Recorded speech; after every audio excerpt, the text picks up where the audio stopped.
Well, last time we caught up with this bloke, it was nearly 12 months ago to the day. He just received his Grogan. Cal, what's your memories of the night? Take me back to that night at the Gabba. I was still definitely surprised, and then I guess the following text messages and calls and whatnot made it a bit more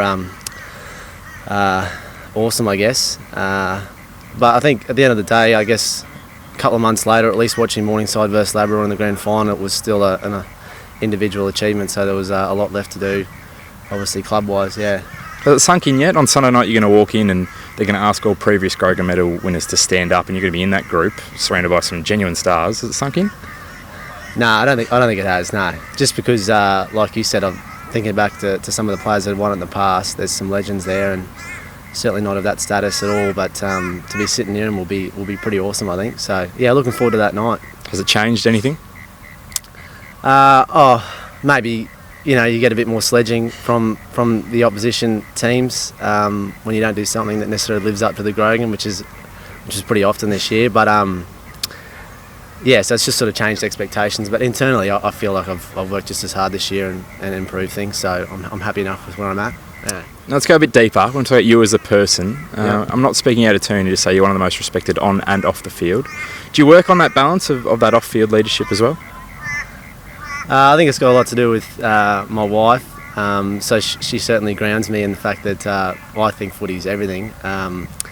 But at the end of the day, she certainly grounds me and helps me get away from it all. But I think the Magpies as a culture, there's no egos here. That's what we sort of always talk about, the fact that we're all humble. We'll talk to anyone, and I've just been immersed in the culture and been caught up in it, I guess, which maybe helps me be respected off the field as well as on.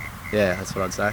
You strike me as a bloke who really prepares well for the little things. And I want to take you back last year, the first time we spoke. Yep. About a week later, I got a little note, handwritten note in the mail thanking me for the article. Is it the little things important for you? Definitely, yeah.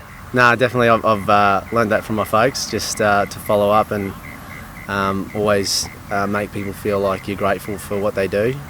So, yeah, handwritten notes or just text messages is something I've learned from them. But again, it's been good to be able to implement that amongst the quaffle, which is an awesome comp.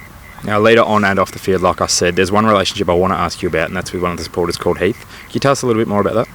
Yeah, so I wouldn't say I'm the one that drives that relationship with Heathy, but Heathy's, I guess, one of the guys that's always around the football club and has certain challenges with his health, but always comes in and sings the club song with us. Injured his leg earlier this year, and I think the fact that we had about 12 blokes head around to his house and give him some food and drink and some gifts. That's what community football is all about. So we're pretty fortunate that he sticks with us through thick and thin, and always asks whether we're singing the song, whether we win or lose. And he's just a great clubman, I guess, and someone that grounds us as well, to know that there's more to life than footy, and that's just, I guess, supporting one another.